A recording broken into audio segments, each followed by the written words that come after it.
Daily current affairs analysis. మన ఎనాలిసిస్లో భాగంగా మనం డిస్కస్ చేయబోతున్నటువంటి ఈ ఫస్ట్ ఆర్టికల్ వచ్చేసి ఇది టీఎస్పీఎస్సీ గ్రూప్ 1 మెయిన్స్లో పాలిటీలోని parliamentary system, powers and functions of parliament అనేటువంటి అంశానికి సంబంధించింది. ఓవర్ ద ఇయర్స్ పార్లమెంటు తన యొక్క పవర్స్ని ఎలా కోల్పోతుంది and what are the available tools to the parliament to exercise control over executive. మీకు తెలుసు బేసిక్స్. పార్లమెంట్లో ఎగ్జిక్యూటివ్ అనేటువంటిది భాగము. పార్లమెంటరీ డెమోక్రసీలో పార్లమెంట్లో ఎగ్జిక్యూటివ్ ఒక భాగము. అయితే ఈ పార్లమెంటు ఎగ్జిక్యూటివ్ని కంట్రోల్ చేస్తుంది. ఎగ్జిక్యూటివ్ని కంట్రోల్ చేయడానికి అంటే ఆర్బిట్రరీ పవర్ని అది ఎక్సర్సైజ్ చేయకుండా ఈ పార్లమెంట్ కంట్రోల్ చేస్తుంది ఎగ్జిక్యూటివ్ని. ఎగ్జిక్యూటివ్ చేయడానికి పార్లమెంటుకు చాలా టూల్స్ అవైలబుల్ ఉన్నాయి. కానీ like question hours and adjournment motions ఇవన్నీ కూడా టూల్స్. ఈ టూల్స్ తోటి కంట్రోల్ ఎక్సర్సైజ్ చేస్తుంది. But however over the years parliament inefficient అయింది to exercise control over the executive by using various tools available to it.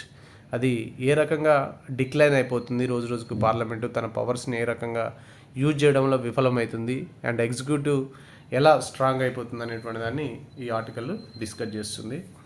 ఈ authors ఇద్దరు కూడా legislative assistants to parliament మెంబర్స్కి అసిస్టెంట్స్గా పనిచేస్తున్నటువంటి వాళ్ళు. ఈ టైటిల్ వచ్చేసి parliaments past a mirror to changing dynamics అనేటువంటి ఆర్టికల్ యొక్క టైటిల్ తోటి వీళ్ళు పార్లమెంటు డిక్లైనింగ్ పవర్స్ని ఇక్కడ మనకు ప్రజెంట్ చేసి ఈ ఆర్టికల్లో. ఇక చూసినట్టయితే parliament accountability of the executive. Executive అంటే ఎగ్జిక్యూటివ్లో పార్ట్ ఎవరు ఉంటారు? Executive is consisting of prime minister and is council of ministers and the president at central level and state level వచ్చేసి chief minister and is council of minister, governor, వీళ్ళంతా they become the part of executive.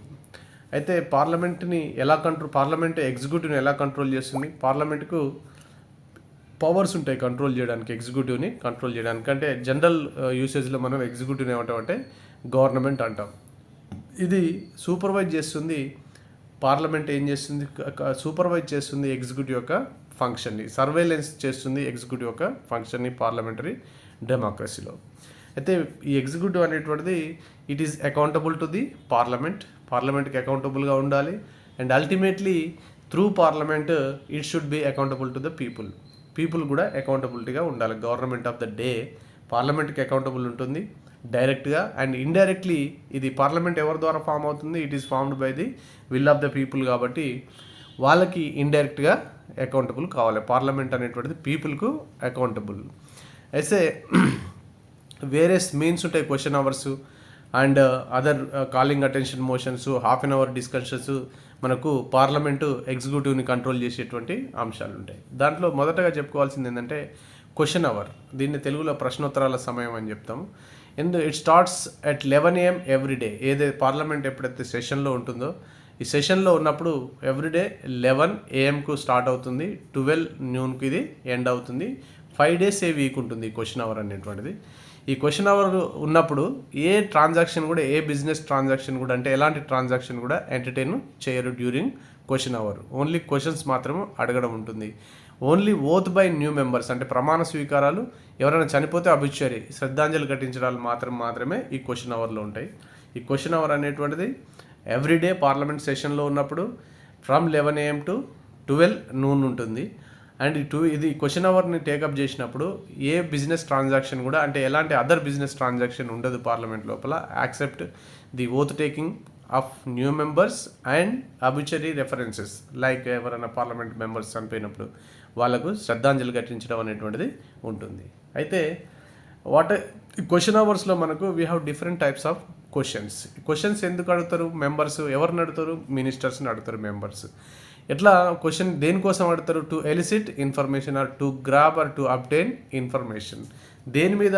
Matters of public importance మీద, అంటే public కావాల్సినటువంటి అంశాల మీద క్వశ్చన్స్ని అడుగుతారు మినిస్టర్స్ని. Questions అడగడం ద్వారా దే ఎలిసిట్ ఇన్ఫర్మేషన్, అంటే they try to get or obtain information. ఎవరి నుంచి ఇన్ఫర్మేషన్ తీసుకుంటారు? మినిస్టర్స్ నుంచి ఇన్ఫర్మేషన్ తీసుకుంటారు. క్వశ్చన్ అవర్స్ ఏంది? పబ్లిక్ ఇంపార్టెన్స్ ఉన్నటువంటి అంశాల మీద మినిస్టర్స్ నుంచి ఇన్ఫర్మేషన్ తీసుకోవడానికి మెంబర్స్ ఆఫ్ పార్లమెంటు అడిగేటువంటి దాన్ని మనం క్వశ్చన్ అవర్స్ అంటాం. క్వశ్చన్ అవర్స్లో క్వశ్చన్స్ అడుగుతారు. And we have different types of questions. Question అవర్లో అడిగేటువంటి క్వశ్చన్స్లో మనకు డిఫరెంట్ టైప్స్ ఉన్నాయి. అవి starved questions, unstarred questions, short note questions and questions to private members. ఇక్కడ కనుక క్వశ్చన్స్ అడిగేటువంటి విధానం చూస్తే ఇక్కడ కంపారిటివ్ అనాలిసిస్ ఇచ్చారు 15th లోక్సభకి, 16th లోక్సభకి, 17th లోక్సభకి. ప్రజెంటు ఇప్పుడు లాస్ట్ సెషన్ అయిపోయినటువంటిది, సాటర్డే అయిపోయినటువంటిది 17th లోక్సభ. ఈ లోక్సభలో కాలింగ్ అటెన్షన్ మోషన్ ఏదైతుందో, కాలింగ్ అటెన్షన్ మోషన్స్ ఇవి కూడా వన్ ఆఫ్ ద టూల్ అన్నట్టు. ఎగ్జిక్యూటివ్ని, గవర్నమెంట్ని కంట్రోల్ చేయడానికి కాలింగ్ అటెన్షన్ మోషన్ అనేటువంటిది కూడా ఒక టూల్. ఈ కాలింగ్ అటెన్షన్ మోషన్ అనేటువంటిది లోక్సభలో 15th లోక్సభ ఇది సూచిస్తుంది. కాలింగ్ అటెన్షన్ మోషన్స్ని ఈ బార్ సూచిస్తుంది. ఆల్మోస్ట్ ఇది డిసపేర్ అయిపోయింది కాలింగ్ అటెన్షన్ మోషన్ అనేటువంటిది ఎక్కడ, లోక్సభలో. కానీ రాజ్యసభకు చూసినట్టయితే almost all the tools, half an hour discussion లేదు, ఆల్మోస్ట్ నెగ్లిజిబుల్ స్థితికి వచ్చేసినాయి, అంటే డిక్రీజ్ అయిపోయినాయి బాగా. 15th చూస్తే 15th నుంచి 17th దాకా చూస్తే బాగా డిక్రీజ్ అయిపోయినాయి అన్ని tools. Half an hour discussion, short notice questions, calling attention motion ఇవన్నీ కూడా లోయెస్ట్కు పడిపోయినాయి 17th లోక్సభలో. 15th ఇవి బాగా ఉండే, 16th డిక్రీజ్ అయినాయి, లోయెస్ట్కి పడిపోయినాయి 17th లోక్సభలో. ఇక్కడ లోక్సభలో మాత్రం ఓన్లీ కాలింగ్ అటెన్షన్ మోషన్ మాత్రం డిసపేర్ అయిపోయింది ఆల్మోస్ట్. మిగతాయి ఓకే ఉన్నాయి. అంటే 15th లోక్సభతో పోలిస్తే 16th లోక్సభ బాగానే ఉంది. మళ్ళీ 17th లోక్సభలో డిక్రీజ్ అయిపోయినవి ఈ half an hour discussion, short note questions. కానీ కాలింగ్ అటెన్షన్ మోషన్ అనేటువంటిది కంప్లీట్గా డిక్రీజ్ అయినటువంటి దాన్ని మనకు సూచిస్తుంది. ఇలా డిక్రీజ్ అవ్వడం ఏం సూచిస్తుంది అంటే పార్లమెంట్ యొక్క కంట్రోల్ ఎగ్జిక్యూటివ్ పైన తగ్గుతుంది. పార్లమెంట్ యొక్క నియంత్రణ లేదు. Executive has become super power. Executive అంటే it is headed by prime minister కదా. Prime minister and is council of మినిస్టర్స్ని, ఆల్దో ప్రెసిడెంట్ ఉన్నా కానీ prime minister and council of minister అనేటువంటిది సుపీరియర్ బ్రాంచ్ ఆఫ్ గవర్నమెంట్. కాబట్టి ఇక్కడ ఇది బాగా స్ట్రాంగ్ అయిపోయిందని సూచిస్తుంది. అండ్ పార్లమెంట్ కంట్రోల్ వీక్ అయినటువంటి దాన్ని సూచిస్తున్నాయి ఈ రెండు టేబుల్ కూడా.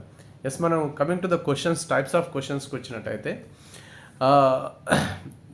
ఫోర్ డిఫరెంట్ టైప్స్ ఆఫ్ క్వశ్చన్స్ని మనకి ఇక్కడ మెన్షన్ చేయడం జరిగింది. స్టార్డ్ క్వశ్చన్ అంటే దీనికి స్టార్ మార్క్ ఉంటుంది, ఆస్టరిస్క్ ఉంటుంది స్టార్డ్ క్వశ్చన్స్కి. దేనికోసం అడుగుతారు?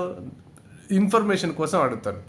దేని మెంబర్స్ని అడుగుతారు. మెంబర్స్ అడుగుతారు. ఎవరిని అడుగుతారు? మినిస్టర్ని అడుగుతారు. దీనికి చుక్క గుర్తుంటాయి.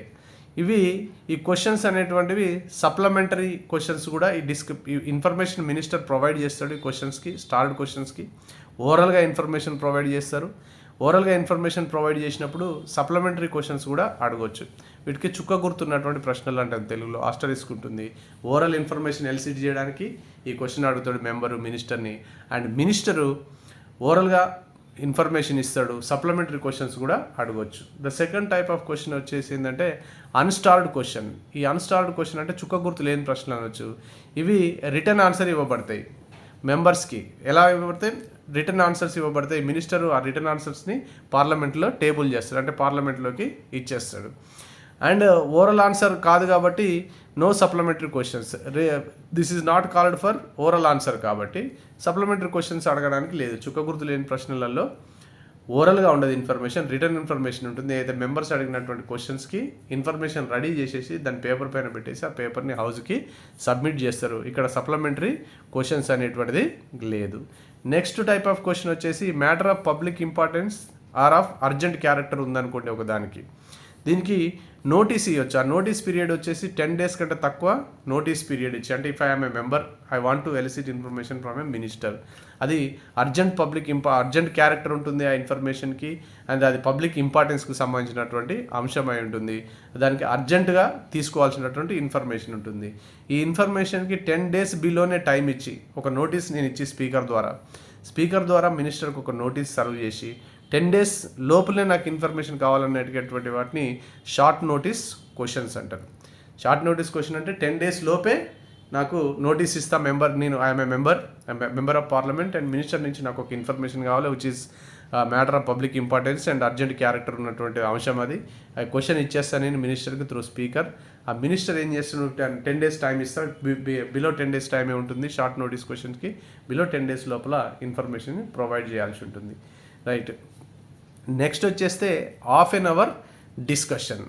ఇది హాఫ్ అన్ అవర్ డిస్కషన్ ఎందుకు వస్తుందంటే ఈ క్వశ్చన్ అవర్స్లో సరిగా స్టార్డ్ క్వశ్చన్ కానీ అన్స్టార్డ్ క్వశ్చన్ కానీ షార్ట్ నోటీస్ క్వశ్చన్లో కానీ ఇచ్చినటువంటి ఇన్ఫర్మేషన్ కంప్లీట్గా లేకపోతే, నేను మెంబర్స్కి ఇచ్చినటువంటి ఇన్ఫర్మేషన్ కంప్లీట్గా లేకపోతే అండ్ ఇచ్చిన ఇన్ఫర్మేషన్ అడిగిన క్వశ్చన్కి సంబంధం లేకపోతే, డిజైర్డ్ ఇన్ఫర్మేషన్ కాకపోతే, ఒకవేళ ఇన్ఫర్మేషన్ విషయంలో నీడ్స్ ఎలిసిడేషన్ వివరణ కావాలంటే అనే మ్యాటర్ ఆఫ్ ఫ్యాక్ట్ ఇచ్చింది నాకు ఫ్యాక్ట్ అనిపించలేదు, దాని మీద వివరణ కావాలి అన్నప్పుడు speaker may be allowed to raise discussion in the house for half an hour పాటు నాకు సంబంధించి మేము ఏదైతే క్వశ్చన్స్ అడిగినామో ఆ క్వశ్చన్స్కి ఇన్ఫర్మేషన్ రాకపోతే, లేదా అడిగింది ఒక ఇన్ఫర్మేషన్ ఉండి ఇంకొక ఇన్ఫర్మేషన్ ఇచ్చుంటే, లేదా ఇచ్చిన ఇన్ఫర్మేషన్ మీద వివరణ కావాల్సి ఉంటే, ఎందుకంటే దాని మీద డౌట్స్ ఉన్నాయి కాబట్టి స్పీకర్ పర్మిషన్ తోటి చేపట్టేటువంటి డిస్కషనే half an hour discussion. Half an అవరే డిస్కస్ చేస్తారు కాబట్టి this is called half an hour discussion. అయితే హాఫ్ ఎన్ అవర్ డిస్కషన్ వచ్చేసి ఇక్కడ క్వశ్చన్ అవర్లో ఇక్కడ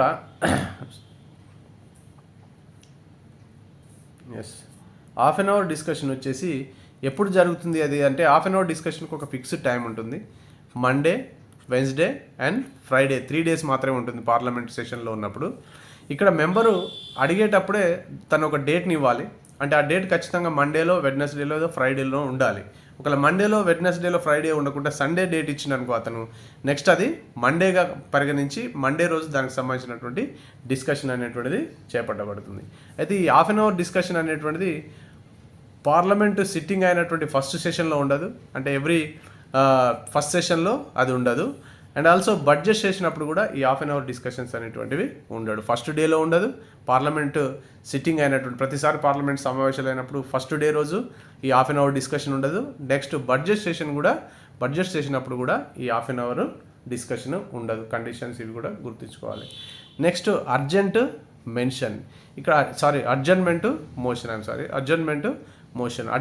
మోషన్ మనం తెలుగులో వాయిదా తీర్మానం అంటాం. ఈ వాయిదా తీర్మానానికి ఇక్కడ ఇంతకుముందుకు మనం చెప్పుకున్నటువంటి క్వశ్చన్ అవర్స్ విషయంలో ఏమో to draw the attention of the minister to elicit information from the minister నుంచి సమాచారం కోరడానికి మనం క్వశ్చన్స్ అడుగుతాం మినిస్టర్ని. ఇక్కడ ఈ అడ్జర్న్మెంట్ మోషన్ అనేటువంటిది టోటల్ పార్లమెంట్ యొక్క అటెన్షన్ని డ్రా చేయడానికి on the matter of urgent public importance, ఏదైనా అర్జెంట్ పబ్లిక్ ఇంపార్టెన్స్ మీద టోటల్ పార్లమెంట్ యొక్క అటెన్షన్ డ్రా చేయడానికి ఇచ్చేటువంటిదే అడ్జర్న్మెంట్ మోషన్. ఈ అడ్జర్న్మెంట్ మోషన్ అనేటువంటిది స్పీకర్ యాక్సెప్ట్ చేయాలంటే 50 members ఆ మోషన్కి సంబంధించిన నోటీస్ మీద సైన్ చేయాలి. 50 members సైన్ చేసినప్పుడు మాత్రమే స్పీకర్ దానికి అనుమతిస్తాడు. వన్స్ అడ్జర్న్మెంట్ మోషన్ కనుక యాక్సెప్ట్ చేసిరంటే పార్లమెంటరీ ప్రాసెస్ మిగతా అన్నీ కూడా పక్కన పెట్టేసి ఈ అడ్జర్న్మెంట్ మోషన్ని టేకప్ చేస్తారు. కాబట్టి it is an extraordinary device అంటాం. ఎందుకంటే ఇది నార్మల్ బిజినెస్ ఏమీ లేకుండా పార్లమెంట్లో ఓన్లీ అడ్జర్న్మెంట్ మోషన్ అనేటువంటిది మాత్రమే తీసుకోవడం అనేటువంటిది జరుగుతుంది. ఇక నెక్స్ట్ వచ్చేసి కాలింగ్ అటెన్షన్ మోషన్లో స్పీకర్ యొక్క ముందస్తు అనుమతితోటి any member of the parliament minister నుంచి అర్జెంట్ పబ్లిక్ ఇంపార్టెన్స్ ఉన్నటువంటి అంశానికి సంబంధించినటువంటి ఇన్ఫర్మేషన్ అడగవచ్చు. ఏదైనా member on the same day ఏదైనా ఒక డిస్కషన్ నడుస్తుంది పబ్లిక్ ఇంపార్టెన్స్ సంబంధించిన డిస్కషన్ నడుస్తున్నప్పుడు అదే రోజు నోటీస్ ఇచ్చి ఆ సేమ్ డేనే నోటీస్ ఇచ్చి అతని నుంచి ఇన్ఫర్మేషన్ని తీసుకోవచ్చు అది అర్జెంట్ అయినప్పుడు. ఇది purely Indian innovation. Calling attention motion అనేటువంటిది ఇది ఇండియన్ ఇన్నోవేషన్. ఇక్కడ అడ్జర్న్మెంట్ మోషన్ అంటే అది ఒక కమర్సమ్ ప్రాసెస్, ఎందుకంటే it needs the support of 50 members కాబట్టి ఇది టోటల్గా హౌస్ యొక్క అటెన్షన్ తీసుకోవడానికి ఒక మినిస్టర్ని అర్జెంట్ పబ్లిక్ ఇంపార్టెన్స్ ఉన్నటువంటి అంశం మీద ఆ మినిస్టర్ నుంచి ఇన్ఫర్మేషన్ కోరడానికి ఉపయోగపడేటువంటిది కాలింగ్ అటెన్షన్ మోషన్. ఈ కాలింగ్ అటెన్షన్ మోషన్ యాక్సెప్ట్ చేసినప్పుడు స్పీకర్ ఏం చేస్తాడు, ఆ మెంబర్ని అతన్ని అడుగుతాడు, యువర్ నోటీస్ ఈజ్ యాక్సెప్టెడ్ అంటే సేమ్ డే. దీనికి 10 days పీరియడ్ ఈ పీరియడ్ ఏమి ఉండదు. సేమ్ డే ఒక అంశానికి సంబంధించినటువంటి డిస్కషన్ నడుస్తుంది పార్లమెంట్లో. ఆ అంశానికి సంబంధించిన ఒక అర్జెంట్ ఇన్ఫర్మేషన్ని ఒక మెంబర్ కావాలనుకుంటాడు మినిస్టర్ నుంచి. అది స్పీకర్కి తెలియజేస్తే స్పీకర్ అతన్ని అడుగుతాడు. రైజ్ అప్ అంటే అతను ఎక్కడైతుందో అక్కడి నుంచే ఆ సీట్ నుంచే లేచి అతను మినిస్టర్ని క్వశ్చన్ అడుగుతాడు అన్నట్టు స్పీకర్ యొక్క పర్మిషన్ తోటి. అయితే దాని విషయంలో మినిస్టర్ అక్కడికక్కడికి స్టేట్మెంట్ చేయాల్సి ఉంటుంది. కాలింగ్ అటెన్షన్ మోషన్లో ఏదైతే మెంబర్ అడిగినటువంటి ఇన్ఫర్మేషన్ సంబంధించి ఆ మినిస్టరు రీడౌట్ చేస్తాడు ఆయన స్టేట్మెంట్ని. ఒకవేళ స్టేట్మెంట్ అనేది చాలా పెద్దగా ఉన్నప్పుడు, లెంతీగా ఉన్నప్పుడు అతను రిటర్న్ ఫామ్లో కూడా ఇవ్వచ్చు.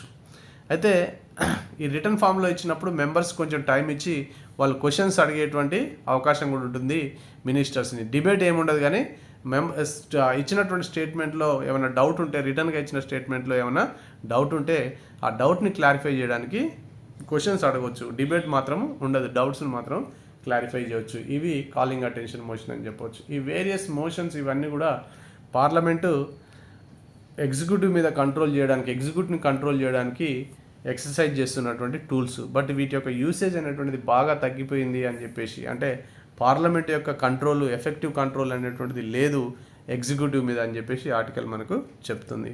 మనకు మెయిన్స్లో క్వశ్చన్స్ ఇలా చాలా సందర్భాల్లో అడిగారు. ఎట్లా పార్లమెంటు తన యొక్క కంట్రోల్ని కోల్పోతున్నదా, ఎగ్జిక్యూటివ్ అనేటువంటిది స్ట్రాంగ్ అయిందా, సబ్స్టాన్షియేట్ యువర్ ఆన్సర్ అని చెప్పేసి అన్నాడు అనుకో, మీరు చూపించండి, క్రిటికల్ అనాలిసిస్ చేయండి లేదా డిస్కస్ చేయండి అన్నప్పుడు మనకు ఆ డిస్కషన్లో మనం కనుక ఈ బార్ గ్రాఫ్లో చూపించినటువంటి అంశాలను కనుక మనం అక్కడ పెట్టినట్టయితే, మన ఆన్సర్లో దాన్ని ఇన్కార్పొరేట్ చేసినట్టయితే అది చాలా అథెంటిక్ ఆన్సర్ అవుతుంది. ఈ ఎగ్జాక్ట్ ఏదో మామూలుగా రాసుకుంటూ పోవడం కాకుండా ఇలాంటి బార్లు లేదా పై చార్ట్ల ద్వారా మనం కనుక అది డిక్లైన్ అవుతున్నదని కనుక మనం ప్రూవ్ చేయగలిగితే, దీన్ని యాజ్ ఇట్ ఈస్గా అక్కడ దింపగలిగితే ఆన్సర్లో మనకు మిగతా వాళ్ళకంటే ఎడ్జ్ ఉండేటువంటి అవకాశం ఉంది. Moving on to the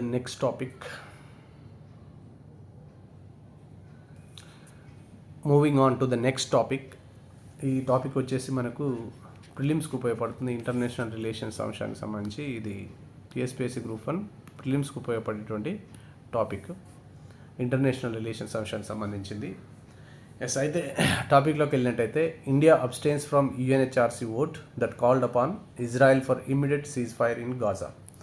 India abstains అంటే ఇండియా ఆబ్సెంట్ అయింది, అంటే ఓటింగ్లో పాల్గొనలేదు. It did not participate in the voting. ఏ ఓటింగ్లో?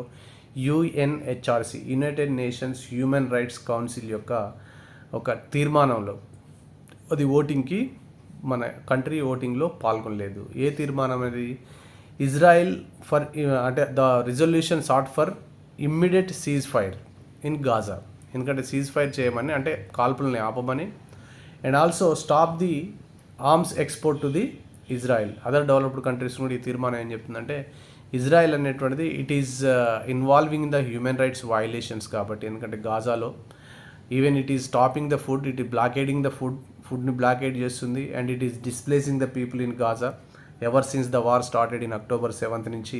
అది సివిలియన్స్ని కూడా టార్గెట్ చేస్తుంది కాబట్టి, even South Africa like country international court of జస్టిస్లో కూడా ఈ జెనోసైడ్, అంటే mass killings of Palestinian people జరుగుతుంది, పాలస్తీనా ఇజ్రాయెల్ అని చెప్పేసి ఒక పిటిషన్ కూడా ఫైల్ చేసింది సౌత్ ఆఫ్రికా, ఎక్కడ ఇంటర్నేషనల్ కోర్ట్ ఆఫ్ జస్టిస్లో. ఎందుకంటే లార్జ్ స్కేల్ హ్యూమన్ వయలేషన్స్ జరుగుతున్నాయి పాలస్తీన్లో. Over 30,000 Palestinians were dead as of today. 30,000 Palestinian people ఈ వార్లో చనిపోయారు. దీనికి అంత కారణం October 7th హమాస్ అనేటువంటి టెర్రరిస్ట్ ఆర్గనైజేషన్, ఇది some part of Palestine rule చేస్తుంది. ఇది ఒక టెర్రరిస్ట్ ఆర్గనైజేషన్గా కూడా ఇది పరిగణించబడుతుంది. ఈ హమాస్ October 7th ఇజ్రాయెల్ భూభాగంలోకి వెళ్ళి వాళ్ళ యొక్క సివిలియన్స్ని, ఒక నియర్లీ 1200 సివిలియన్స్ని చంపడమే కాకుండా, అండ్ 250 మెంబర్స్ని అది కిడ్నాప్ చేసి తీసుకొని వెళ్ళి బందీలుగా పట్టుకుంది. Then the Israel started war against the హమాస్ని టోటల్గా డిస్ట్రాయ్ చేసేసి ఆ హోస్టేజెస్ని, ఇజ్రాయెల్ హోస్టేజెస్ని విడిపోయడమే లక్ష్యంగా, and Israel prime minister Benjamin Netanyahu war declare చేసిండు. ఆ వార్ కంటిన్యూ అవుతుంది. అంటే 30,000 పీపుల్ అనేటు పిల్లలు, ఉమెన్ అంతా కూడా ఆ వార్లో చనిపోయారు. కాబట్టి సీజ్ ఫైర్ చేయాలి, వెంటనే కాల్పుల విరమణ చేసేటట్టు ఇజ్రాయెల్ని మనం చూడాలని చెప్పేసి ఒక రిజల్యూషన్ని యుఎన్హెచ్ఆర్సీలో ఇంట్రడ్యూస్ చేసింది పాకిస్తాన్. ఏంది దాంట్లో? ఒకటి ఆర్మ్స్ ఎంబార్గో, అంటే stop arms exporting to the ఇజ్రాయెల్కి ఆర్మ్స్ ఎంబార్గో అంటే దాని బిజినెస్ని, ఆర్మ్స్ బిజినెస్ని ఆపండి ఇజ్రాయెల్ తోటి, అండ్ సీజ్ ఫైర్ని కూడా ఇమ్మీడియట్ సీజ్ ఫైర్ అయ్యేటట్టుగా చూడాలని ఈ రిజల్యూషన్ పాకిస్తాన్ ఇంట్రడ్యూస్ చేసింది. దాని కంట్రీగా కాదు, the Pakistan introduce the resolution on behalf of the organisation of Islamic cooperation తరపున ఇది తీర్మానాన్ని ఇంట్రడ్యూస్ చేసింది. ఆర్గనైజేషన్ ఆఫ్ ఇస్లామిక్ కోఆపరేషన్, షార్ట్కట్గా మనం ఓఐసి అంటాం. ఇది ముస్లిం వరల్డ్కి సంబంధించి చాలా ఇంపార్టెంట్ ఆర్గనైజేషన్. ఇది 1969లో స్టార్ట్ అయింది. మెజారిటీగా ముస్లిమ్స్ ఉన్నటువంటి కంట్రీస్ 57 మెంబర్స్ ఉన్నారు. దీని యొక్క హెడ్ క్వార్టర్ వచ్చేసి జడ్డాలో ఉంది. సౌదీ అరేబియాలోని జడ్డాలో దీని యొక్క హెడ్ క్వార్టర్ ఉంది. జడ్డా అంటే సౌదీ అరేబియాలోని జడ్డాలో దీని హెడ్ క్వార్టర్ ఉంది. ఈ బేసిక్స్ ఇంకా కూడా మీరు ఫర్దర్ ఇన్ఫర్మేషన్ తెలుసుకోవచ్చు ఆర్గనైజేషన్ ఆఫ్ ఇస్లామిక్ కోఆపరేషన్ నుంచి. ఇది దీని తరపున, ఎందుకంటే ఈ ఆర్గనైజేషన్ ఆఫ్ ఇస్లామిక్ కోఆపరేషన్ ఏం చెప్తుందంటే it is established to safe guard and protect the interest of Muslim world, ముస్లింల యొక్క ప్రయోజనాల్ని కాపాడడానికి, and to raise the voice of the Muslims, అంటే ఇంటర్నేషనల్ అంతర్జాతీయ వేదికల మీద ముస్లిం వాయిస్ని వినిపించడానికి organisation of Islamic cooperation start చేసినామని చెప్పేసి దాని యొక్క బైలాస్లో చెప్తుంది. అయితే ఈ ఆర్గనైజేషన్ ఆఫ్ ఇస్లామిక్ కోఆపరేషన్ అడ్డం పెట్టుకొని ఇండియాను కూడా ఇరిటేట్ చేసింది పాకిస్తాన్ జమ్మూ కాశ్మీర్ అంశంలో. ప్రతిసారి ఇది కంప్లైంట్ చేసేసి ఆర్గనైజేషన్ ఆఫ్ ఇస్లామిక్ కోఆపరేషన్ ద్వారా మన మీద డిప్లొమాటిక్ ప్రెజర్ తీసుకొచ్చేటువంటి ప్రయత్నం కూడా పాకిస్తాన్ చాలాసార్లు చేసింది. అండ్ మనది కూడా మెజారిటీ ముస్లిమ్స్ ఉన్నటువంటి దేశం కాబట్టి మనం దాంట్లో మెంబర్గా మనం ట్రై చేసినప్పుడు ఇండియాకు కూడా మెంబర్షిప్ కావాలన్నప్పుడు కూడా పాకిస్తానే అడ్డుపడింది. ఈ పాకిస్తాన్ అనేటువంటిది సెవరల్ ఇన్స్టాన్సెస్లో ఇండియాని ఇబ్బంది పెట్టడానికి ఆర్గనైజేషన్ ఆఫ్ ఇస్లామిక్ కోఆపరేషన్ కూడా యూజ్ చేసుకుంది. మరింత ఇన్ఫర్మేషన్ కూడా మీరు కావాలంటే ఆర్గనైజేషన్ ఆఫ్ ఇస్లామిక్ కోఆపరేషన్ నుంచి గురించి మీరు తెలుసుకోవచ్చు నెట్ ద్వారా. 57 మెంబర్ కంట్రీస్ ఉన్నాయి. 1969లో ఎస్టాబ్లిష్ అయింది. జడ్డాలో దీని యొక్క హెడ్ క్వార్టర్ జడ్డాలో ఉంది. సరే, దానికి వదిలేస్తే ఇక్కడ ఈ రిజల్యూషన్లో మొత్తం 4 రిజల్యూషన్స్ని పాకిస్తాన్ ఇంట్రొడ్యూస్ చేసింది యుఎన్హెచ్ఆర్సీలో, హ్యూమన్ రైట్స్ కౌన్సిల్లో. అయితే ఇది ఎక్కడుంది? ఇది యుఎన్హెచ్ఆర్సీ గురించి మనం తర్వాత డిస్కస్ చేద్దాం. దీంట్లో ఇండియా అనేటువంటిది ఫస్ట్ రిజల్యూషన్కి ఇది అటెండ్ అవ్వలేదు. అబ్స్టైన్ చేసిందంటే ఓటింగ్లో పాల్గొనలేదు. ఆ ఫస్ట్ రిజల్యూషన్ ఏంటిది? Immediate cease fire and arms embargo on Israel, కాల్పులను తక్షణమే ఆపేయాలి. నెక్స్ట్ ఆర్మ్స్ యొక్క ఎక్స్పోర్ట్ ఏదైతే ఉందో ఇజ్రాయెల్కు దాన్ని కూడా ఆపేయాలనే దానికి ఇండియా అబ్స్టైన్ అయింది. అంటే it did not participate in the voting. However ఇది అదర్ 3 రిజల్యూషన్స్ మీద మాత్రం ఇండియా ఇజ్రాయెల్కి అగెనిస్ట్గా ఓట్ చేసింది. ఈవెన్ దో ఇజ్రాయెల్ అనేటువంటిది మనకు క్లోజ్ అలై, మనకు డిఫెన్స్ పార్ట్నర్షిప్ కూడా ఉంది ఇజ్రాయెల్ తోటి. అయినప్పటికీ కూడా ఇండియా అదర్ 3 రిజల్యూషన్స్లో పాలస్తీనాకు అనుకూలంగా ఇజ్రాయెల్కి అగెనిస్ట్గా ఓట్ చేసింది. ఏవో అదర్ 3 రిజల్యూషన్స్ అంటే హ్యూమన్ రైట్స్ వయలేషన్ని అగెనెస్ట్ పాలస్తీనియన్స్ మీద అది మానవ హక్కుల ఉల్లంఘనకు పాల్పడుతుంది అనేటువంటి తీర్మానానికి అనుకూలంగా ఓటేసింది. అంటే yes, it is violating the human rights, ఇజ్రాయెల్కి అగెనిస్ట్గా పాలిస్తాన్కి అనుకూలంగా ఓటు చేసింది. Next Israel occupation of Syrian Golan Heights అనేటువంటిది సిరియాలో ఉంటుంది. 1967లో అరబ్ వార్ సందర్భంగా ఇది ఇజ్రాయెల్ గోలాన్ హైట్స్ని ఆక్యుపై చేసింది. ఇప్పటికి కూడా గోలాన్ హైట్స్ దాని దగ్గరనే ఉంది. ఆ గోలాన్ హైట్స్ని సిరియాకి ఇచ్చేయాలనేటువంటి తీర్మానం మీద కూడా ఇజ్రాయెల్కి అగెనిస్ట్గా ఓట్ చేసింది. Call for the Palestinian right to self determination అంటే తమ భవిష్యత్తుని తామే నిర్ణయించుకునేటువంటి హక్కు పాలస్తీనాకు ఉందని చెప్పేసి ఈ విషయంలో కూడా ఇజ్రాయెల్కి అగెనిస్ట్గా పాలస్తీనాకు అనుకూలంగా వేసింది. అంటే మనకు ఎగ్జామ్లో క్వశ్చన్ రావచ్చు, యుఎన్హెచ్ఆర్సీ ఆల్ ద 4 రిజల్యూషన్స్కి ఇండియా అగెనిస్ట్గా ఓట్ చేసింది, లేదా India abstain from voting against all the resolutions అని కూడా అడగవచ్చు, ఒక స్టేట్మెంట్ ఇవ్వచ్చు. కాదు, ఒక రిజల్యూషన్కి మాత్రమే ఇండియా అబ్స్టైన్ అయింది, అంటే అగెనిస్ట్గా ఓట్ వేయలేదు, just it abstain from voting. Next other 3 resolutions మాత్రం ఇజ్రాయెల్కి అగెనిస్ట్గా ఓటేసింది. ఒక 2 రిజల్యూషన్స్లో అండ్ ఫస్ట్ దాంట్లో హ్యూమన్ రైట్స్ వయలేషన్ విషయంలో, పాలస్తీనా రైట్ టు సెల్ఫ్ డిటర్మినేషన్లో పాలస్తీనాకు అనుకూలంగా ఇజ్రాయెల్కి వ్యతిరేకంగా ఉన్న తీర్మానం దానికి ఓట్ చేసింది. నెక్స్ట్ సిరియా భూభాగమైనటువంటి గోలాన్ హైట్స్ దానికి ఇచ్చేయాలి సిరియాదని చెప్పేసి కూడా చాలా భూభాగాలు ఆక్రమించింది ఇజ్రాయెల్ 1961 అరబ్ వార్ సందర్భంగా చాలా దేశాల భూభాగం ఆక్రమించింది. అందులో సిరియన్ గోలాన్ హైట్స్, సిరియా దేశానికి సంబంధించిన గోలాన్ హైట్స్ కూడా ఉన్నాయి. స్టిల్ ఇజ్రాయెల్ ఆక్యుపేషన్ ఉన్నాయి. సిరియన్ గోలాన్ హైట్స్ భూభాగం వాళ్ళకి ఇచ్చేయాలి సిరియాకి అని చెప్పేసి దాంట్లో కూడా ఇజ్రాయెల్కి అగెనిస్ట్గా ఓటేసింది. కాబట్టి చాలా జాగ్రత్తగా మనం ఆప్షన్ చూజ్ చేసుకోవాలి. అన్నిటికీ అగెనిస్ట్గా లేదు, ఒకదానికి అబ్స్టైన్ అయింది, మిగతా 3టికి అగెనిస్ట్గా ఓట్ చేసిందని చెప్పేసి. అయితే దీనికి సంబంధించి మరి United Nations Human Rights council కూడా మనం దాని గురించి కూడా కొన్ని బేసిక్స్ తెలుసుకోవాల్సినటువంటి అవసరం ఉంది. ఇది ఒక United nations body. United Nations Human Rights council అనేటువంటిది యునైటెడ్ నేషన్స్ యొక్క బాడీ. దీంట్లో 47 మెంబర్స్ ఉంటారు. ఈ 47 మెంబర్స్ కూడా రీజనల్ గ్రూప్ బేసిస్లో ఉంటారు. అంటే ఏదో ఒక ఏరియా నుంచే కాకుండా రీజన్ స్పెసిఫిక్గా ప్రతి రీజన్కి ఇంత కోటా ఉంది దీంట్లో, ఈ 47 మెంబర్స్లో. దీని యొక్క హెడ్ క్వార్టర్ వచ్చేసి ఇది జెనీవాలో ఉంది, స్విట్జర్లాండ్లోని జెనీవాలో ఉంది. దీని యొక్క మెయిన్ మ్యాండేట్ ఏంటంటే ఇట్ ప్రొటెక్ట్ ద రైట్స్ అన్నట్టు. రైట్స్ అంటే like freedom of association, assembly, freedom of expression, freedom of belief and religion, లేకపోతే అలాగే women rights, LGBTQ rights and rights of racial and ethnic minorities. వీళ్ళందరి యొక్క rights violation జరిగినప్పుడు ఎక్కడ United nations member కంట్రీస్లో, United nation member countries ఎన్ని ఉన్నాయి, 193 member countries ఉన్నాయి. ఈ మెంబర్ కంట్రీస్లో ఇలా రైట్స్ వయలేషన్ చేసినప్పుడు ఇది it steps in and it passes resolutions and put the pressure against those countries. ఆ వయలేషన్ చేయకుండా చూస్తుంది. అయితే ఇక్కడ రీజనల్ రిప్రజెంటేషన్ ఉంది కదా, రీజన్కి ఒక్కొక్క రీజన్కి ఒక్కొక్క కోటా ఉంది రిప్రజెంటేషన్లో, ఒకే ఏరియా నుంచి అన్ని దేశాలు కాకుండా. ఇక్కడ ఏ రీజన్కి ఎంత కోటా ఉంది, ఆఫ్రికన్ స్టేట్స్ నుంచి total 47 member countries, African states నుంచి 13 మెంబర్స్, ఏషియా పసిఫిక్ నుంచి 13, ఈస్టర్న్ యూరోపియన్ స్టేట్స్ నుంచి 6, లాటిన్ అమెరికా అండ్ కరేబియన్ నుంచి 8, western European and other states నుంచి 7 కంట్రీస్కి ఇది ఉంటుంది. మరి ఎవరు ఎన్నుకుంటారు వీటిని అంటే United nations general assembly. United nations general assembly, ఐక్యరాజ్య సమితి యొక్క జనరల్ అసెంబ్లీ 3 ఇయర్స్ పీరియడ్స్కి వీరిని ఎన్నుకుంటుంది కంట్రీస్ని. అదే కంట్రీ అయితే ఎలక్ట్ అవుతుందో దానికి 3 ఇయర్స్ ద మెంబర్షిప్ ఉంటుంది. యుఎన్ జనరల్ అసెంబ్లీ ఎంతమంది మెంబర్స్ ఉన్నారు, ఆల్ ద యుఎన్ మెంబర్స్ అందరు కూడా దాంట్లో జనరల్ అసెంబ్లీలో మెంబర్స్ ఉంటారు. ఇది ఎలక్ట్ చేసుకుంటుంది 47 మెంబర్స్ని ఫర్ ఎవ్రీ 3 ఇయర్స్కి. 3 ఇయర్స్కి ఒకసారి 47 మెంబర్స్ని ఈ రేషియోలో, ఆఫ్రికా నుంచి ఇంత, ఏషియా పసిఫిక్ నుంచి ఇంత, ఇన్ని కంట్రీస్ని అది సెలెక్ట్ చేసుకుంటుంది. 3 ఇయర్స్ తర్వాత మళ్ళీ కొత్త మెంబర్స్ మళ్ళీ ఇదే ప్రపోర్షన్లో ఎలక్ట్ చేసుకుంటుంది. అయితే యునైటెడ్ నేషన్ జనరల్ అసెంబ్లీ అనేటువంటిది ఎప్పుడు స్టార్ట్ అయింది అంటే 15th March 2006. హెడ్ క్వార్టర్ వచ్చేసి జెనీవా, స్విట్జర్లాండ్లో ఉంది. ప్రీవియస్గా దీని యొక్క ఆర్గనైజేషన్ ఏముండే, united nations commissions on human rights ఉండే, UNCHR.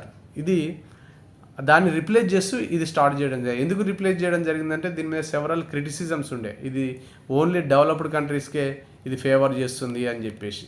కాబట్టి దాన్ని రిప్లేస్ చేస్తూ యునైటెడ్ నేషన్స్ హ్యూమన్ రైట్స్ కౌన్సిల్ని 2006 March 15th స్టార్ట్ చేసింది. స్టిల్ దీని మీద కూడా క్రిటిసిజం ఉంది. ఎందుకంటే దీంట్లో ఎక్కువగా మొత్తం developing countries, under developed countries members ఉన్నాయి. ఈ developing, under developing countries members ఉన్నప్పటికీ కూడా డెవలప్డ్ కంట్రీస్ ఏవైతే ఉన్నాయో, వెస్ట్రన్ కంట్రీస్, డెవలప్డ్ కంట్రీస్ ఏవైతే ఉన్నాయో దీన్ని ఒక టూల్గా వాడుకుంటున్నాయి అని చెప్పేసి ఒక క్రిటిసిజం ఉంది. లైక్ ఫర్ ఎగ్జాంపుల్ ఏదైనా ఒక డెవలపింగ్ కంట్రీలో ఏదైనా హ్యూమన్ రైట్స్ వయలేషన్స్ జరిగినాయి అనుకోండి ఫర్ ఎగ్జాంపుల్, దాన్ని చాలా తీవ్రంగా డెవలప్డ్ కంట్రీస్ క్రిటిసైజ్ చేస్తూ అక్కడ హ్యూమన్ రైట్స్ వయలేషన్స్ జరుగుతున్నాయని చెప్పేసి దాన్ని హైలైట్ చేస్తాయి. కానీ వేరే as in the same human rights violations developed కంట్రీస్లో, వాళ్ళ ఫ్రెండ్లీ కంట్రీస్లో జరిగినాయి అనుకోండి, అమెరికా లైక్ బ్రిటన్లో జరిగినాయి అనుకోండి, ఆ విషయంలో ఇది సైలెంట్గా ఉండడమో లేకపోతే వాళ్ళకి సపోర్ట్ చేయడమో చేస్తుంది. స్టిల్ ఇక్కడ large scale human rights violations అవుతున్నాయి పాలిస్తాన్లో, కానీ అమెరికా ఎప్పుడు కూడా ఇజ్రాయెల్కి అగెనిస్ట్గా మాట్లాడలేదు. అదర్ వెస్ట్రన్ కంట్రీస్ ఏవి కూడా ఇజ్రాయెల్కి అగెనిస్ట్గా మాట్లాడవు. అదే హ్యూమన్ రైట్స్ వయలేషన్స్ ఎక్కడో ఇండియాలో, ఇంకో పాకిస్తాన్లో జరిగినాయి అనుకోండి, then they step in and they criticise the countries. ఇక్కడ డబుల్ స్టాండర్డ్స్ ఉన్నాయని చెప్పేసి దీనికి మీద క్రిటిసిజం ఉంది. అదేవిధంగా సూడాన్ లాంటి కంట్రీస్కి, ఇరాన్ లాంటి కంట్రీస్ కూడా దీంట్లో మెంబర్షిప్ ఇచ్చారని చెప్పేసి, ఎక్కడైతే హ్యూమన్ రైట్స్ వయలేషన్స్ జరుగుతున్నాయో ఆయా కంట్రీస్ కూడా మెంబర్షిప్ ఇచ్చారు అనేటువంటి విషయంలో కూడా వీటిపైన క్రిటిసిజం ఉంది. సరే, క్రిటిసిజం పక్కన పెడితే మనం ఇక్కడ అనాలిసిస్ ఏం చేస్తలేం మెయిన్స్, కానీ కొత్త బ్యాక్గ్రౌండ్ తెలుసుకోవడానికి మనం డిస్కస్ చేస్తున్నాం దాన్ని, అంతే. అయితే ఇది UNHRCకి సంబంధించింది. ఇది ఫ్రీక్వెంట్గా ఇది కూడా, ఈ న్యూస్ ఐటమ్ కూడా వార్తలలో ఉంటుంది. ఎందుకంటే ఇండియా అబ్స్టైన్ కావడమో లేకపోతే ఇండియా ఓట్ చేయడమో జరుగుతుంది. కాబట్టి ఇంటర్నేషనల్ రిలేషన్స్ విషయానికి వస్తే చాలా ముఖ్యమైనటువంటి అంశం అని చెప్పుకోవచ్చు United Nations Human Rights council అనేది. నాకైతే డౌట్ ఈ స్టేట్మెంట్ రావచ్చనే ఎగ్జామ్లో అనిపిస్తుంది. ఏదంటే ఇండియా అబ్స్టైన్ అయింది కదా ఓటింగ్ నుంచి, ఆల్ 4 రిజల్యూషన్స్ విషయంలో ఇండియా ఎలా యాక్ట్ చేసింది, ఏ విషయంలో అబ్స్టైన్ అయింది, ఏ విషయంలో ఇజ్రాయెల్కి అగెనిస్ట్గా ఓట్ చేసింది అనేటువంటి అయితే ఒక 4 స్టేట్మెంట్స్ రూపంలో క్వశ్చన్ వస్తుందని నేనైతే ఎక్స్పెక్ట్ చేస్తున్నాను. Okay, moving on to the next topic. ఇది ఆర్ట్ అండ్ కల్చర్ సంబంధించింది. ఇది ప్రిలిమ్స్కి ఉపయోగపడుతుంది అండ్ మెయిన్స్లో కూడా మనకు ఇండస్ వ్యాలీ సివిలైజేషన్ ఉంది. కాబట్టి ఈ అంశాన్ని కూడా మన ఆన్సర్ రైటింగ్లో దీన్ని కూడా ఒక ఎగ్జాంపుల్గా మనం చేర్చవచ్చు. ఇక టాపిక్లోకి వెళ్ళినట్టయితే, రాకీ గరి findings in NCERT books, Narmada dam references dropped. అంటే NCERT 12th క్లాస్ సోషాలజీ బుక్లో రాకీ గరి ఫైండింగ్స్ని ఇన్కార్పొరేట్ చేస్తూ నర్మదా డ్యామ్ రెఫరెన్స్ ఏదైతే ఉందో దాన్ని డ్రాప్ చేశారు. అంటే Narmada Bachao Andolan movement, tribals displacement, ట్రైబల్స్ని పవర్లెస్గా పూర్గా చిత్రీకరిస్తున్నటువంటి అంశాలను మొత్తం కూడా రిమూవ్ చేసేసి ఈ రాకీ గరి ఫైండింగ్స్ మాత్రం ఎన్సీఆర్టీ క్లాస్ 12 సోషియాలజీ బుక్లో ఇది ఇన్కార్పొరేట్ చేశారు. రాకీ గరి ఆర్ రాకీ గర్హి అనేటువంటిది it's a village and it is ఈ విలేజ్ అనేటువంటిది ఇండస్ వ్యాలీ సివిలైజేషన్లో ఒక పార్ట్గా ఉన్నటువంటి విలేజ్. ఎక్కడ ఉందంటే Hisar district of northern Indian state of హర్యానాలో ఉంది. హర్యానా స్టేట్లోని హిస్సార్ డిస్టిక్లో ఈ రాకీ గరి ఉంది. మనకు ఇండస్ వ్యాలీ సివిలైజేషన్ సంబంధించి మోర్ దెన్ ఒక 1000 సైట్స్ ఉన్నాయి. ఆ 1000 సైట్స్ని వాటి స్పెషాలిటీస్ని గుర్తుపెట్టుకోవడం అనేటువంటిది కష్టం. ఇప్పుడు రాకీ గరి వార్తల్లో ఉంది కాబట్టి రాకీ గరికి సంబంధించిన కొన్ని ముఖ్యమైనటువంటి పాయింట్స్ని గుర్తుపెట్టుకుంటే సరిపోతుంది. ఈ రాకీ గరి అనేటువంటిది ఎక్కడిది ఇది అంటే ఇండస్ వ్యాలీ సివిలైజేషన్ సంబంధించిన ఒక సైటు. ఇది హిస్సార్ డిస్టిక్ నార్త్ ఇండియాలోని హర్యానాకు సంబంధించిన హిస్సార్ డిస్టిక్లో ఉంది. ఇది mature phase of Indus valley civilisation సంబంధించినటువంటి సైటు.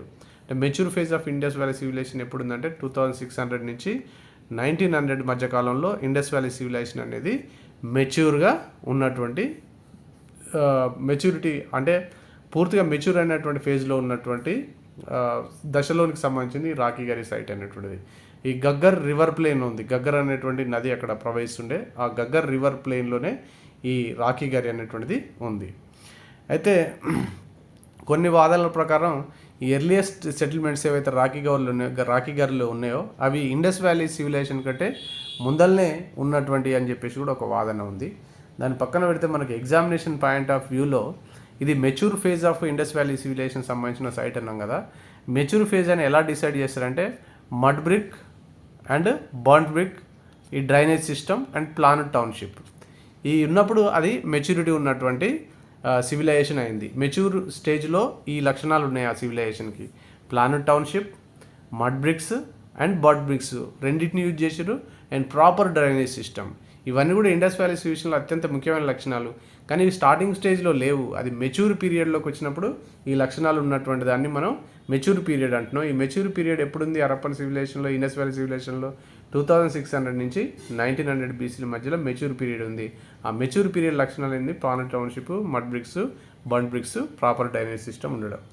ఇక మనకి ఇండస్ వ్యాలీ సివిలైజేషన్లో ముఖ్యమైన ఏంటి అంటే సీల్స్ అండ్ పాటరీ అని చెప్పేసి మనం చాలాసార్లు చదువుకున్నాం. ఇక్కడ ఒక సిలిండ్రికల్ సీల్ ఒకటి లభ్యమైంది రాకీ గరిలో. దాంట్లో ఒకవైపు ఆ సీల్ ఒకవైపు 5 హరప్పన్ క్యారెక్టర్స్ అండ్ ఇంకోవైపు అలిగేటర్ అంటే మొసల్ లాంటి యానిమల్ ఉందని చెప్పేసి ఇది అడగవచ్చు. ఎక్కడ ఏ ఎక్స్కావేషన్ సైట్లో, ఇండస్ వ్యాలీ సివిలైజేషన్ ఎక్స్కావేషన్ సైట్లో ఒకవైపు 5 హరప్పన్ క్యారెక్టర్స్ ఉంది, ఇంకొక వైపు ఎలిగేటర్ ఉన్నటువంటి సీల్ ఏ ప్రదేశంలో లభించింది? సిలిండ్రికల్ సీల్ అంటే ఆ సిలిండ్రికల్ సీల్ రాకీ గరిలో లభించిందని చెప్పేసి చెప్పవచ్చు. నెక్స్ట్ ఈ పాటరీ విషయానికి వస్తే రెడ్ వేర్కి సంబంధించింది. ఒక స్టాండ్ పైన ఉన్న డిష్ ఉంది, వేస్ ఉంది, పర్ఫోరేటెడ్ జార్, ఇవన్నీ కూడా అక్కడ లభించినాయని చెప్పేసి గుర్తుపెట్టుకుంటే సరిపోతుంది. ఇంకోటి రిచువల్స్ అండ్ బరియల్స్కి సంబంధించినటువంటి ఆధారాలు దొరికినాయి. ఎనిమల్ సాక్రిఫైస్ చేసినటువంటి పిట్స్ అంటే గుంతలు. నెక్స్ట్ మడ్ బ్రిక్, ట్రయాంగులర్ బిక్ తోటి ఏర్పాటు చేసినటువంటి ఫైర్ ఆల్టర్స్ అంటే యజ్ఞగుండాలు. అవి సర్క్యులర్లో ఉన్నాయి, కొన్ని రౌండ్ షేప్లో ఉన్నాయి. Triangular and circular shape fire altars ఉన్నాయి. అవి దేనితో లైన్ చేయబడ్డాయి అంటే కొన్ని మడ్ బ్రిక్స్ తోటి, కొన్ని బర్న్ బ్రిక్స్ తోటి కూడా మడ్ బ్రిక్స్ తోటి లైనింగ్ చేయబడ్డటువంటి ఫైర్ ఆల్టర్స్ సర్క్యులరీ, ట్రయాంగులర్ షేప్లో ఉన్నాయి కూడా దొరికినాయి. నెక్స్ట్ ఎక్స్టెండెడ్ బరియల్స్ కూడా దొరికినాయి. అంటే మిడివల్ పీరియడ్కి సంబంధించినటువంటి బరియల్ కూడా, అంటే బరియల్ అంటే కొన్ని సమాధులు కూడా దొరికినాయి. ఇంకా ముఖ్యమైనది అంటే 2 ఫీమేల్ స్కెల్టన్స్ దొరికినాయి ఇక్కడ రాకీ గరి తవ్వకాల్లో. 2 ఫీమేల్ స్కెల్టన్స్. ఆ 2 ఫీమేల్ స్కెల్టన్ తోటి ప్లిథోరా పాటరీ అంటే కొన్ని కుండల్ని పెట్టబడ్డాయి. అడోన్ విత్ జ్యువెలరీ తోటి, రకరకాల జ్యువెలరీ తోటి అలంకారం చేయబడ్డటువంటి కుండలతో కూడినటువంటి ఒక 2 ఫీమేల్ స్కెల్టన్స్ దొరికినాయి. ఇది కూడా మోస్ట్ ఇంపార్టెంట్. ఆ జ్యువెలరీ మనకు గుర్తుపెట్టుకోకపోయినా 2 female skeletons, plethora pottery adorned with jewellery, నగలతోటి అలంకరించబడ్డటువంటి కుండలు కలిగినటువంటి 2 ఫీమేల్ స్కెల్టన్స్ కూడా దొరికినాయి. ఈ 2 ఫీమేల్ స్కెల్టన్స్ ఒకటి ఆర్టిఫిషియల్ ఎనిమల్ సాక్రిఫైజల్ పిట్స్, రెండోది సిలిండ్రికల్ సీలు. ఈ మూడు చాలా ఇంపార్టెంట్ మనకు ప్రిలిమ్స్ పర్పస్లోకి వచ్చినట్టయితే. నెక్స్ట్ మిగతా అన్ని కూడా blades, terracotta, shell bangles, beads of semi precious stones, copper objects, animal figurines, toy cart, frame and wheel of terracotta, bone points, inscribed steatite seals, ఇవన్నీ కూడా మిగతా ప్లేస్లలో కూడా దొరికినటువంటివే. ఇవి ఎగ్జామ్ పర్పస్లో ఈ రాకీ గారికి సంబంధించి గుర్తుపెట్టుకోవాల్సినటువంటి అవసరం లేదు. ఇవి కామన్గా అన్ని ప్లేసులలో అన్ని ఎక్స్కావేషన్ సైట్లో దొరికినాయి. కానీ ఈ మూడు మాత్రం cylindrical seal, animal sacrificial pits, 2 female skeletons దొరికినటువంటి ఏరియా ఏంటంటే రాకీ గరి అని చెప్పేసి చెప్పుకోవచ్చు. Thank you for watching.